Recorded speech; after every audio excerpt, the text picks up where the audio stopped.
Lucas capítulo 3, versículos 21 e 22, será o meu ponto de partida, eu vou usar outros textos também, tá bom? E ocorreu que quando todo o povo estava sendo batizado, da mesma maneira Jesus foi, e no momento em que ele estava orando, o céu se abriu, e o Espírito Santo desceu sobre ele em forma corporal como uma pomba, e do céu surgiu uma voz: Tu és o meu filho amado, em ti me agrado sobremaneira. Amém? Bom, como eu disse, eu vou usar outros textos aqui, e este é meu ponto de partida. O texto destaca o batismo de Jesus. E esse batismo não ocorreu num dia especial. Não houve uma marcação de data, não houve uma exclusividade especial, mas foi juntamente com outras pessoas que Jesus então se deslocou, juntamente com outras pessoas que se deslocaram das suas casas para um lugar deserto, junto ao Jordão, para ouvir João Batista. João Batista era um profeta excêntrico, pelo menos para nós ele é um profeta excêntrico. Por quê? Porque ele se alimentava de mel silvestre, se alimentava de gafanhotos também. Eu dei uma pesquisada rápida na internet e disse que gafanhoto é comestível e também é bem nutritivo. Não aconselho essa alimentação, mas só para dizer que ele era excêntrico para nós. E, na verdade, era uma alimentação simples que qualquer profeta, qualquer pessoa mais simples poderia fazer naquela época. E assim como Elias, ele era também um cara meio que sem papas na língua, não era lá muito polido nas suas palavras, ele repreendia as multidões, chamavam lá os religiosos de raça de víboras. A sua fala destacava também a importância de arrependimento, de um arrependimento frutífero, de um arrependimento prático, a necessidade de uma verdadeira mudança de mentalidade, de atitudes espirituais voltadas para o Senhor. E então esse era o tema, o tema da sua mensagem. Para mim, quando eu lembro, olho, leio sobre João Batista, ele era um homem que conseguia ler, vamos dizer assim, ler a sociedade em que ele vivia e trazia uma mensagem adequada àquelas pessoas. E a sua ênfase, como já disse, era o arrependimento, porque arrependimento é mudança radical de vida. João destacava o arrependimento como uma responsabilidade prática. Quando a gente se arrepende, a gente precisa tomar algumas atitudes práticas. E o arrependimento, ele chamava aquelas pessoas ao arrependimento com uma responsabilidade prática. Ou seja, quem tem 2 roupas deve dar uma a quem não tem. Quem tem o que comer deve repartir com aquele que não tem.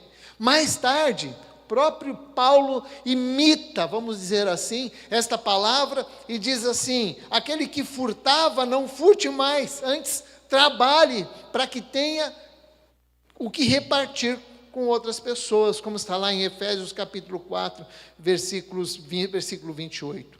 Frutos de arrependimento deve levar o cidadão a cultivar a integralidade, a ser íntegro. Por isso ele chamava os publicanos, cobradores de impostos, que deveriam dar, ou melhor, que deveriam cobrar apenas aquilo que era correto. Ele também chama os soldados romanos, para que eles, que cuidavam da lei e da ordem, eles também chamavam os soldados romanos para que eles fossem justos e não fizessem falsas acusações, não tentassem, por exemplo, extorquir as pessoas com falsas acusações. Está lá em Lucas, capítulo 3, versículos de 11 a 14. Arrependimento é mudança de vida. Arrependimento é mudança de mente. Portanto, quando a gente fala sobre batismo, e aí nós estamos focalizando aqui o batismo de Jesus. Quando a gente fala sobre batismo, o batismo não indica que nós vamos mudar. Não é essa a indicação. Não é a indicação assim, eu vou me batizar porque eu vou mudar daqui para frente. Não, na verdade, o batismo é um testemunho daquilo que já aconteceu na minha vida. É um testemunho de que eu já mudei de vida. Eu já ouvi muitas pessoas, por exemplo, afirmarem exatamente isso. Eu não vou me batizar, porque se eu me batizar, eu vou ter que ser mais responsável. A partir do batismo eu tenho que ser mais responsável. Bom, tem lá um fundo de verdade. É verdade que quando você se batiza, você tem que ser responsável. Mas esta responsabilidade, ela vem antes do batismo. Eu tenho que ser responsável antes disso.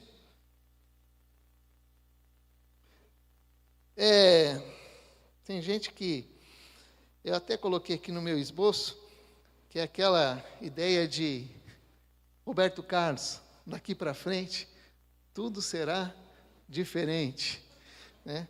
Mas eu me lembrei de outra música, uma música melhor, que o batismo deve ser, e deve dar a ideia de que eu nasci de novo. Eu nasci de novo, nasci. É uma comunicação de que você nasceu de novo. Batismo é a comunicação pública e espiritual. Sabe por quê? Quando nós estamos sendo batizados, embora seja uma prática assim, que não tenha, a água não nos abençoa, vamos dizer assim, mas é uma maneira de você dizer também ao mundo espiritual de que você está tomando uma decisão de servir, de andar com Deus, de agradar ao Senhor da sua vida. Batismo é a comunicação às outras pessoas de que Cristo é seu Senhor e Salvador, de que eu creio em Cristo como Senhor e Salvador, que eu fiz uma escolha de morrer para o pecado, de dizer não ao pecado, de viver uma vida que agrada a Deus, através de Cristo na minha vida. É uma maneira de dizer que eu pertenço à família de Deus. Aquele pastor Rick Warren, ele escreveu um livro, 40 dias de propósito, como ter uma vida com propósito. E ele diz exatamente isso, de que quando você se batiza, você está anunciando de que você faz parte de uma nova família. Romanos capítulo 6 ensina que o batismo representa a morte para o pecado e a ressurreição com Cristo.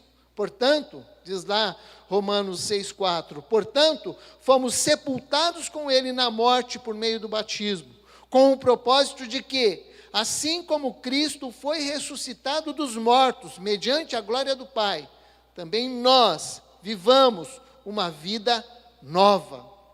Então, o batismo é tão importante, que o próprio Jesus decidiu também se batizar, não por necessidade de arrependimento, mas para cumprir toda a justiça. Ele não tinha pecado, mas segundo aos Coríntios 5:21, diz que em Cristo não havia pecado, mas Deus colocou sobre Cristo a culpa dos nossos pecados, para que nós, em união com Ele, vivamos de acordo com a vontade de Deus.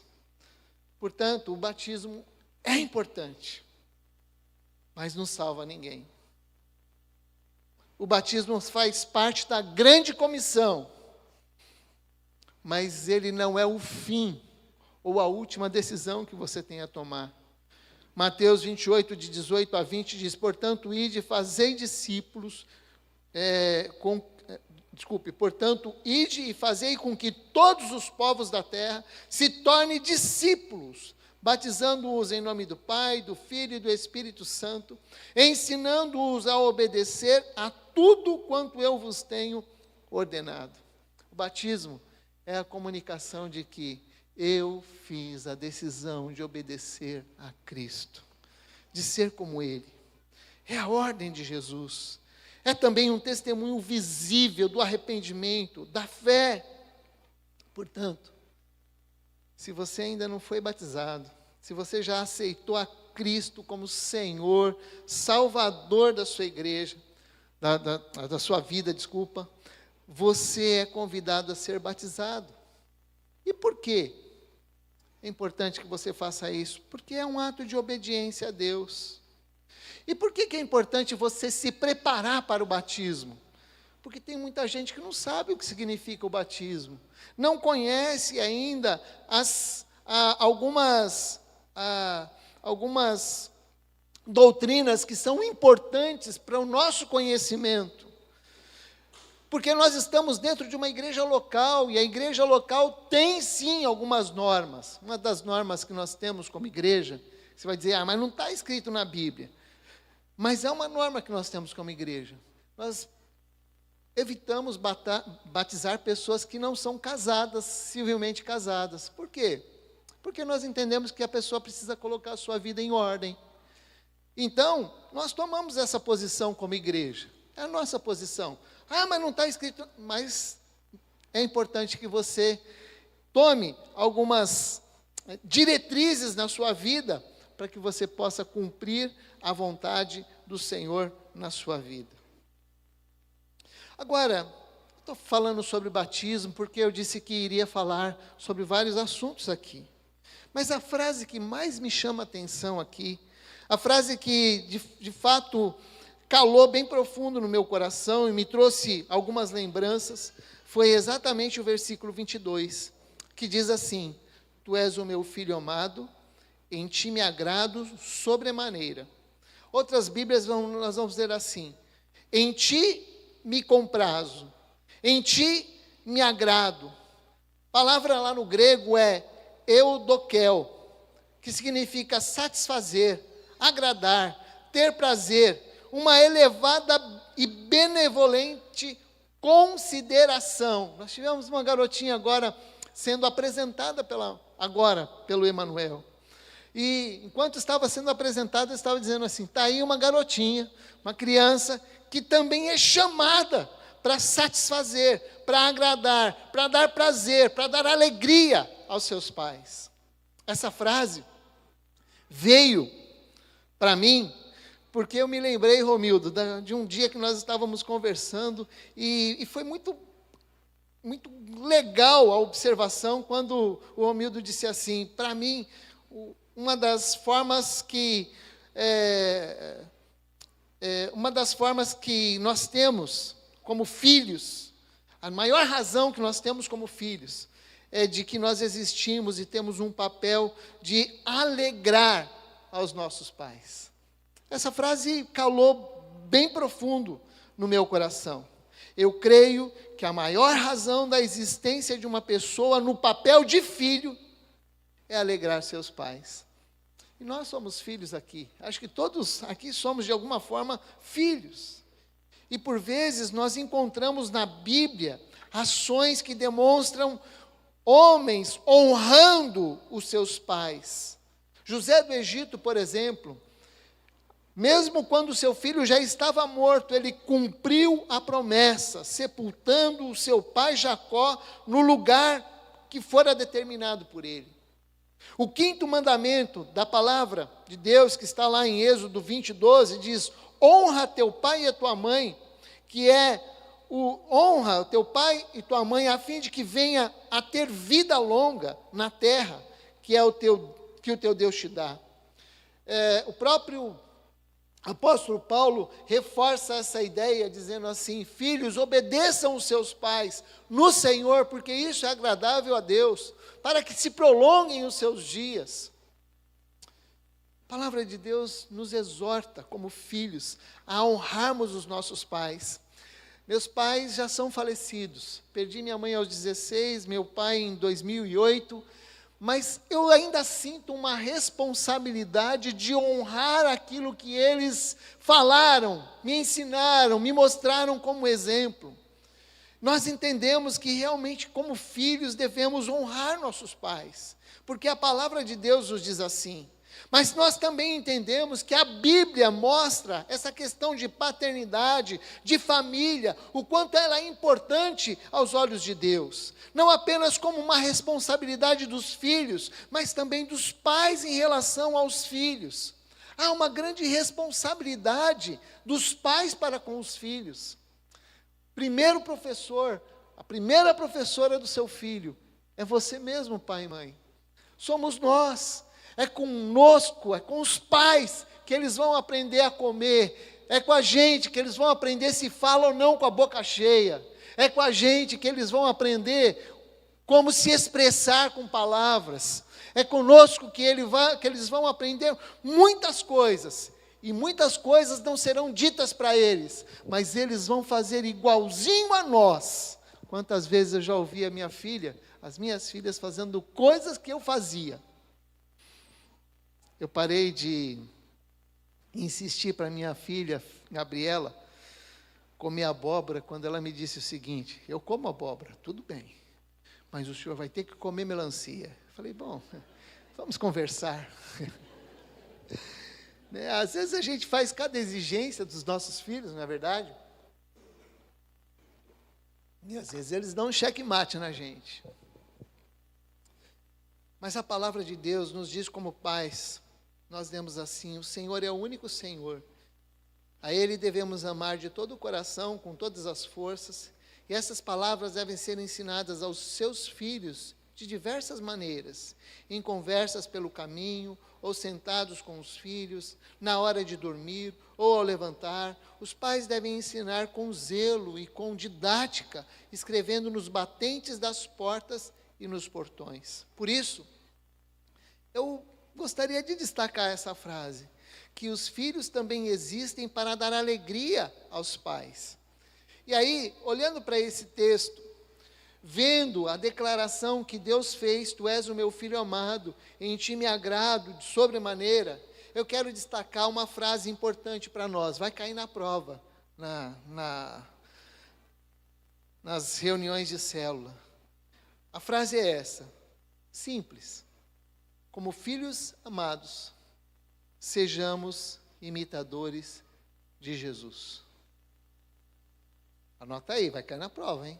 Como filhos amados, sejamos imitadores de Jesus. Alguns textos clássicos mostram que aquele que é crente em Senhor Jesus, ele se torna filho de Deus.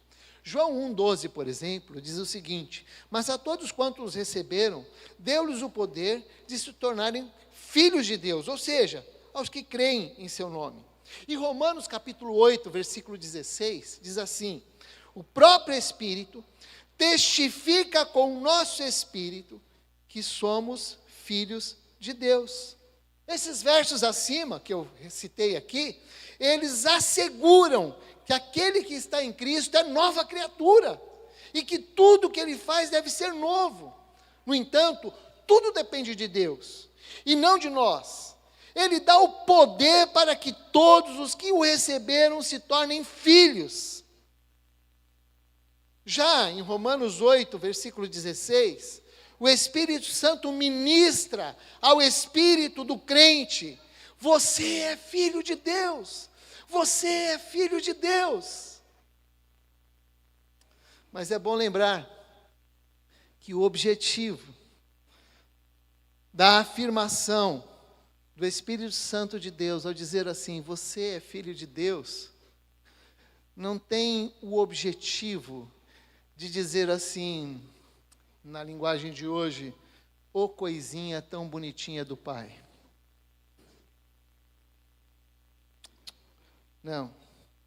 Na verdade, o objetivo é lembrar que quem vive na carne não pode agradar a Deus, e os que são criados pelo Espírito são filhos de Deus.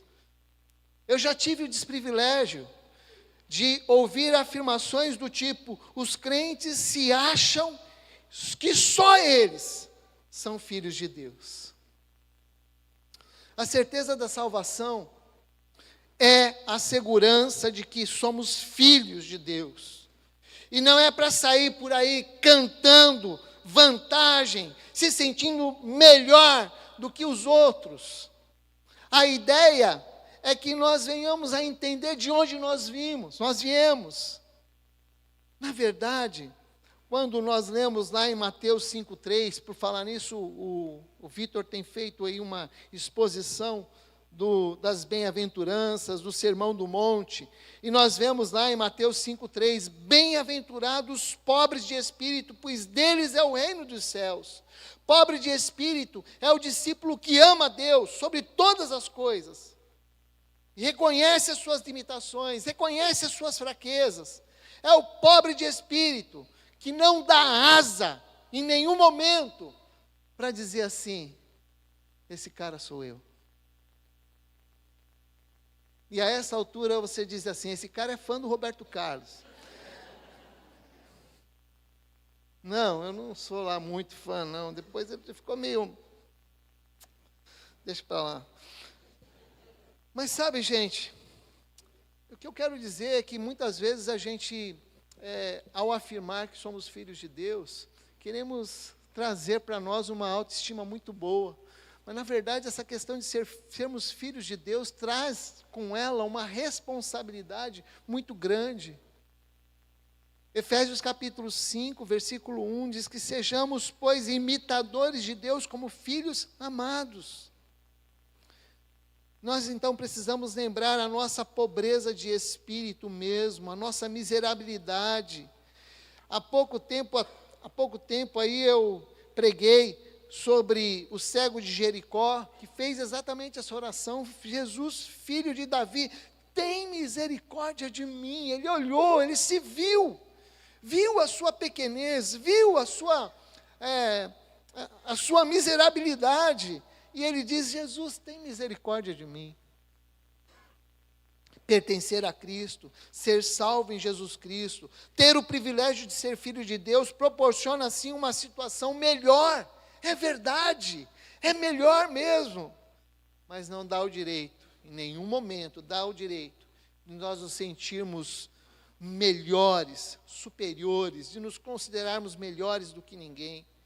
Pedro afirma que Deus não deseja que ninguém se perca, mas que todo homem venha ao arrependimento.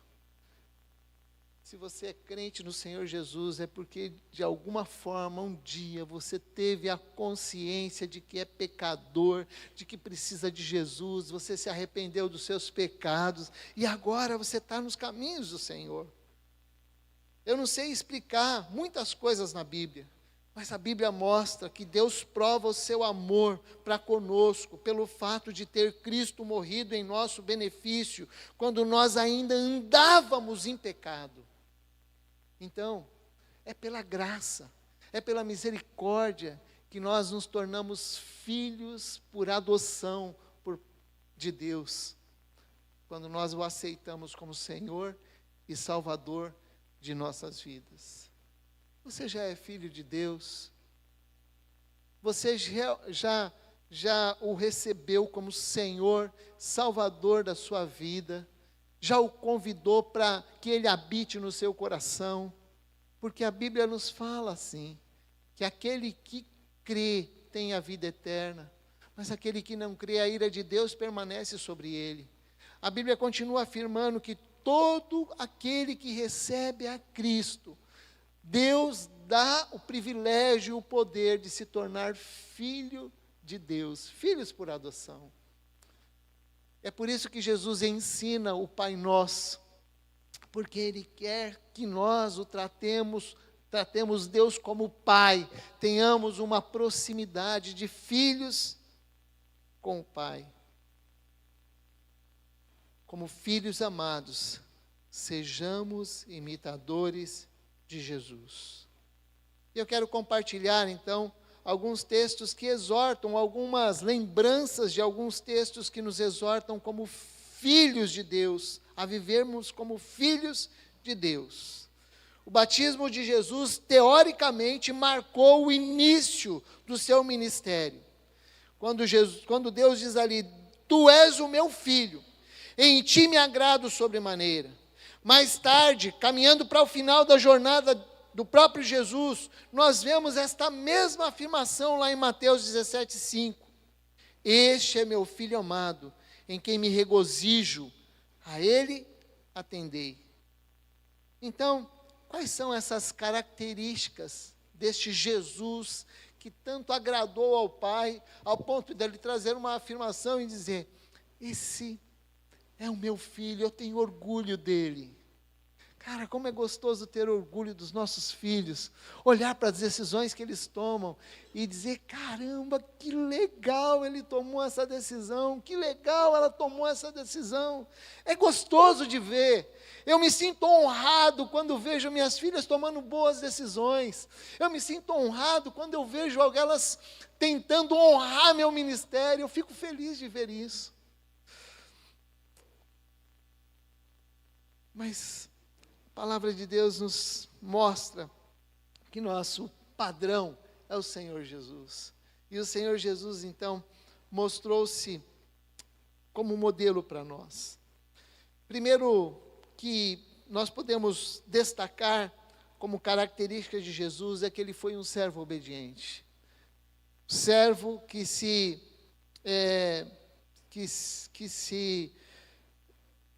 colocou debaixo da autoridade do Senhor.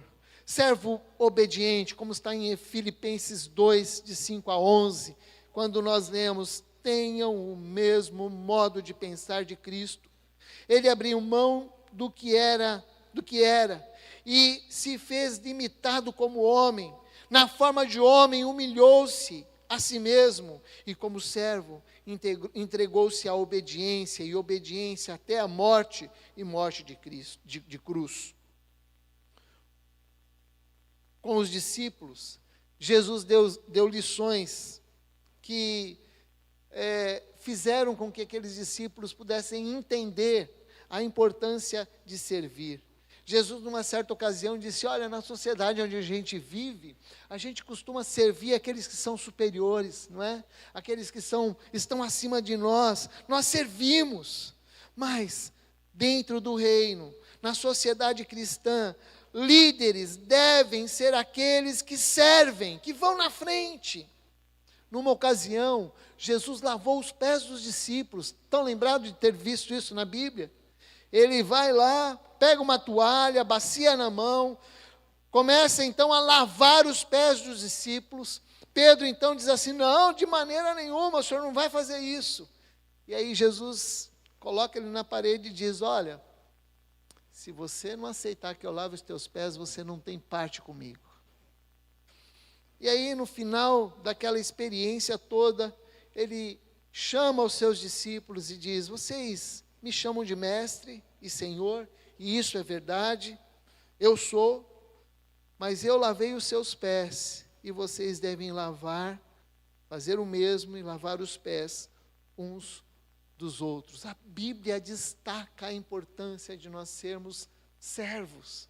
Josué capítulo 1, quando o povo estava ali esperando receber uma notícia da morte de Moisés, vem Deus até Josué e diz assim: Moisés, meu servo, é morto. E aí, Deus faz ali uma convocação de Josué, para que ele faça exatamente como Moisés fez. Então, Josué deveria agir como servo do Senhor. Servir com obediência é uma marca que agrada o Pai Celestial. Eu tive aqui uma vez uma experiência legal com uma criança. Sabe que no final do culto a gente tem esse hábito que eu acho fantástico esse hábito. A gente começa a juntar as cadeiras, de repente um está juntando, o outro está juntando, e de repente as cadeiras estão todas juntas, já colocadas, o templo já está fácil da gente conversar, da gente ficar de pé, das crianças correrem. Mas uma vez uma criança veio me ajudar a carregar a cadeira. Eu confesso, ela não está aqui mesmo para me ouvir, que ela mais me atrapalhou do que me ajudou.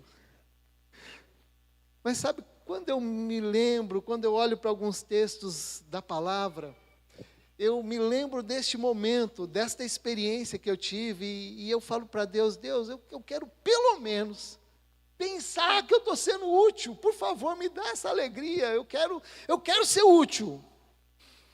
Eu acho que essa é a nossa oração, a oração que nós somos servos, e ainda que sejamos inúteis, e ainda que Ele não precise de nós, talvez a nossa oração deve ser essa: Deus, puxa, dá um privilégio de eu fazer alguma coisa, de me alegrar, de ver que eu estou sendo útil.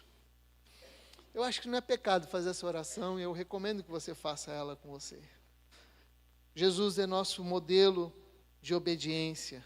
Como filhos amados, eu acho que nós podemos agradar a Deus com obediência. Em segundo lugar, uma outra característica de Jesus que nós vemos como filho foi a voluntariedade. Voluntariedade está ligada à iniciativa própria, o nome já diz. João capítulo 10, versículos 17 e 18, Jesus disse assim: eu entrego minha vida para retomá-la. Ninguém a tira de mim. Eu a entrego espontaneamente e tenho poder para entregá-la e poder para retomá-la. Há muitos anos aí, nós vimos um filme produzido pelo Mel Gibson, que retratava então o sofrimento de Jesus. E uma das cenas que me chamam a atenção é o fato de que em um dado momento, a cruz de Jesus cai de um lado e ele cai de outra.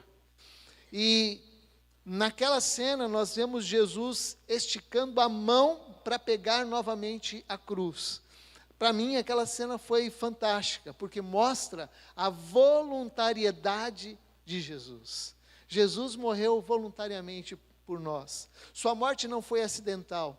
Sua morte não foi, embora tenha sido planejada pelos inimigos, ela não foi planejada pelos inimigos, ela foi cuidadosamente planejada pelo Senhor.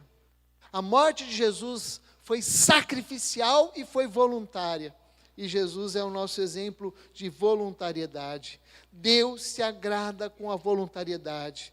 Paulo escreve lá em 2 Coríntios capítulo 8, sobre a voluntariedade dos macedônios em contribuir. Eles eram muito pobres mesmos, mas numa severa crise lá na Macedônia e na Judéia, eles contribuíram de livre vontade na medida daquilo que eles tinham, e às vezes até acima disso. Isso é voluntariedade. É legal quando a gente chega e vê em casa os nossos filhos fazendo alguns atos voluntários. Eu confesso que eu perdi muitas oportunidades de ver atos voluntários porque eu sou muito pidão. Então eu sempre pedia para a Fernanda fazer brigadeiro, para a Fernanda fazer rocambole, para a Fernanda fazer... E às vezes ela fazia por lavagem cerebral, mas era muito legal. Era muito legal chegar quando nada foi pedido.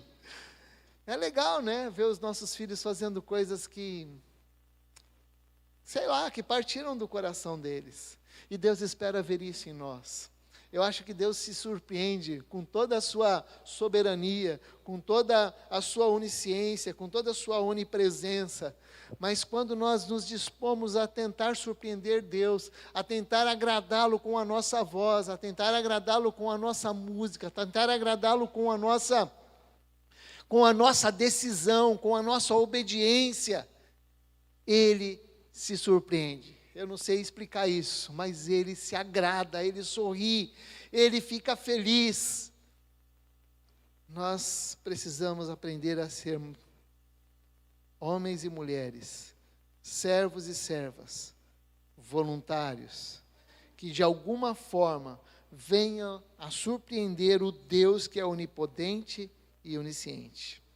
Terceiro lugar, Jesus também é exemplo de aproximação e de intimidade com Deus. Jesus também foi, em vários momentos, ele foi orar, buscar ao Senhor, estar perto do Senhor. E ele, ao ensinar uma oração, ensina o Pai Nosso. Ele também ensina lá no Sermão do Monte, que quando você for orar, você deve entrar no teu quarto, fechar a porta e orar ao teu Pai. E Ele nos vê, Ele nos recompensará em secreto. O que eu acho fantástico nesse texto é o fato de que ele, quando a gente fala, a gente espera que alguém ouça. Mas Jesus destaca que ele não apenas ouve, ele vê. E isso implica em intimidade. Por isso a ideia de nós, às vezes, nos retirarmos, de nós, às vezes, separarmos um tempo para estarmos com o Senhor, para orarmos, para apresentar diante de Deus os nossos sentimentos, os nossos anseios, para apresentarmos diante de Deus também a nossa adoração, nosso reconhecimento de que Ele está acima de tudo e de todos. Quando nós nos dispomos a fazer isso, estamos desenvolvendo uma intimidade com o Senhor. E isso não acontece de uma hora para outra. Não acontece de hoje para amanhã. Acontece no dia a dia. E implica em disciplina. Eu não sou uma autoridade para falar sobre disciplina, porque sou bastante indisciplinado. Mas uma das coisas que a palavra, que a vida cristã requer de nós, é disciplina. Nós precisamos aprender a nos disciplinarmos para buscar ao Senhor. Estávamos conversando nessa semana, numa das reuniões da UDF, e aí o Rodrigo estava mencionando falando sobre estar junto e tal, e aí ele menciona o seguinte: olha, no começo era um negócio meio estranho, não parecia natural, não fluía naturalmente, mas é assim. Às vezes você vai ter a ideia de que Deus nem está te ouvindo. Às vezes você vai ter o sentimento de que parece que Deus não está presente. E aí nós recorremos à razão, e é que a palavra de Deus nos diz: eis que estou convosco todos os dias até a consumação dos séculos. Não está ali registrado dizendo assim: olha, se você sentir um calorzinho, se você sentir um friozinho, se você sentir um calafrio, um arrepio, eu estou presente. Não, eu estou presente. Sinta o que você sentir. Eu estou te ouvindo. Deus está presente no meio das nossas orações. Então, um outro exemplo que nós vemos aqui é a intimidade, é a aproximação, é o privilégio de chamarmos Deus de Pai, de um Deus que cuida de nós. Em quarto e último lugar, Jesus também é um exemplo de vitória para nós. Lá em João capítulo 16, versículo 36, ele diz: olha, no mundo vocês terão aflições, mas tenham bom ânimo, eu venci o mundo. Jesus venceu o mundo. Jesus venceu o mundo fazendo a vontade de Deus até o fim. Em todos os momentos, ele não deixou de desobedecer ao Deus de sua vida. Em todos os momentos, Jesus não deixou que o fato de ser Deus, ele não deixou que isso tomasse conta, da situação. Ele se fez homem, e como homem, ele obedeceu e obedeceu até o fim, até a morte, e esta morte em obediência ao Senhor. Num contexto de aparente derrota, abandonado por todos, o Senhor Jesus venceu. Num contexto de tristeza e de dor, o Senhor Jesus pronunciou perdão. É tão difícil às vezes a gente perdoar, mas é vitória quando nós conseguimos perdoar as pessoas. É vitória quando nós conseguimos liberar perdão em relação àqueles que nos maltrataram, nos feriram. E Jesus foi vitorioso, dizendo assim: Pai, perdoa-lhes, porque eles não sabem o que fazem. Somos convidados a agir como filhos, que de alguma forma dê alegria e dê prazer e honre ao Deus de nossas vidas. Então, eu estou caminhando para a conclusão. Quem me conhece sabe que quando eu vou concluir, dá um gelado na espinha em todos os lugares. Eu fico confuso, mas eu quero concluir. Quando a gente conclui, a gente lê todo o texto, olha para o texto, e aí a gente faz a conclusão. Então, eu li o texto, olhei para o texto, e a conclusão que eu cheguei é que é como se eu estivesse num bosque catando lenha. Eu sei que eu não preguei exatamente o texto que foi lido aqui, nós saímos viajando por vários textos, mas ainda assim eu gostaria de, ainda que nós estejamos catando lenha, eu quero mostrar mais uma vez a importância de cada item que nós tratamos aqui. E a primeira coisa que eu quero destacar, para finalizar aqui, são 4 ou 5, a primeira coisa que eu quero destacar é com relação ao nosso ministério de ensino, ao ministério de proclamação da palavra que a igreja tem, seus pastores têm, seus professores têm, seus líderes de células têm, é o ministério de pregação e de ensino da palavra. Assim como João Batista, lembra que nós falamos de João Batista? Assim como João Batista soube ler a sua sociedade, olhar para ela, interpretar a sua sociedade, ver, por exemplo, como aquelas pessoas se comportavam, como o seu rei, o rei Herodes se comportava, ele tinha uma palavra. E a sua palavra, embora fosse a mesma, de arrependimento, mas era algo direcionado especificamente àquelas pessoas.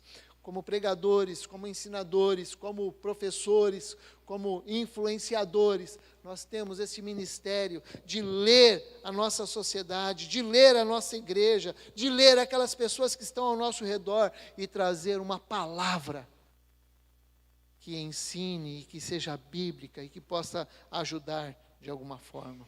Segundo lugar, nós falamos aqui sobre arrependimento, e é importante que isso faça parte da sua vida. Eu contei já uma história aqui para vocês, e eu vou contar de novo. Eu me lembro que uma vez, ela não está aqui, então posso falar. A Gabriela uma vez nos chamou à noite e disse que havia colado na prova. E naquele momento, quando eu vi aquilo, eu sei que vocês vão achar esquisito, mas eu fiquei contente. Não porque ela estava colando, mas porque ela tinha consciência de pecado. Meu querido, meu irmão, minha irmã, arrependimento parte de alguém que tem o conhecimento e o entendimento de que é pecador. E se você é pecador, você precisa se arrepender dos seus pecados, abandonar os seus pecados, voltar-se para Deus e tomar o caminho correto. Essa é a importância. Você está vivendo alguma coisa que requer arrependimento, requer mudança de vida, então não basta só ter consciência do seu erro, você precisa deixar o seu erro, abandonar o seu erro, para seguir ao Senhor. Nós também falamos sobre batismo, não é? Terceiro ponto, falamos sobre batismo. E é imprescindível que você, que é novo convertido, se ainda não tomou essa decisão ao lado de Jesus, se você ainda não tomou essa decisão, ou melhor, de se batizar mesmo, de dizer assim, não, eu já aceitei a Jesus, estou caminhando com Ele, agora eu preciso dar esse passo. Então, eu quero convidar, eu quero encorajá-lo a você dar esse passo. Você já crê no Senhor Jesus, você já o convidou para morar na sua vida, você já confessou os seus pecados, agora você precisa dar esse passo em obediência à palavra de Deus. Costumo sempre dizer que a água vem da Sabesp, nós pagamos pela água, a água não abençoa ninguém, nem se você se batizar de boca aberta, não tem jeito. Porque tem gente que acha assim, vou abrir a boca para me batizar, assim eu deixo de ser fofoqueiro, por exemplo. Né? Não, isso não acontece, tá? Você só se afoga mesmo, porque a água não lava ninguém, é só uma representação ali. Mas é importante que você tome essa decisão, porque é um ato de obediência a Deus, que vai agradar ao Senhor, como filho, você vai agradar ao Senhor. Nós também falamos sobre filhos, não é? E então, filharada, se você tem alguma coisa que precisa se acertar com os seus pais, é isso. A palavra de Deus nos convida a sermos filhos que agradem os nossos pais. Então vai lá, procure seu pai. A Bíblia fala lá em Malaquias que, de alguma forma, o coração dos filhos se converterão aos pais e o coração dos pais se converterão aos filhos. Como nós precisamos de arrependimento dentro dos nossos lares, de acerto dentro dos nossos lares. Filhos que às vezes não conversam com seus pais, pais que às vezes não conversam com os seus filhos. Então, eu quero trazer essa palavra para você, já que nós falamos sobre isso, já que eu estou passando a vassoura, passa em tudo mesmo, né? Então, vai lá, se você precisa se acertar, vai se acerta, em nome de Jesus, porque é importante que dentro do nosso lar haja paz, que dentro do nosso lar haja realmente um crescimento espiritual conjunto, pai, mãe, filhos, juntos, caminhando. Então se acertem, não dê asa para o diabo, não dê lugar ao diabo, deixe que o seu lar seja um lar permeado pela palavra do Senhor. E para os filhos de Deus, bom, para os filhos de Deus nós já falamos tantas coisas aqui, não é? Mas quero dizer, para você não ter esse ar de superioridade, se em algum momento você já expressou para alguém esse ar de superioridade, que se sente melhor do que qualquer pessoa que ainda não aceitou a Jesus como Senhor e Salvador, você está muito enganado. Comece a se olhar para o espelho e dizer: olha, eu sou tão merecedor do castigo de Deus como qualquer outra pessoa, mas Deus, pela sua graça e pela sua misericórdia, me resgatou. E olhe as pessoas como pessoas que precisam do Senhor, que precisam ser resgatadas pelo Senhor. Ame essas pessoas, porque Deus as amou antes, você e a mim. Ele morreu por nós, quando nós ainda éramos pecadores. E finalmente, como filhos amados, sejamos nós obedientes ao Senhor.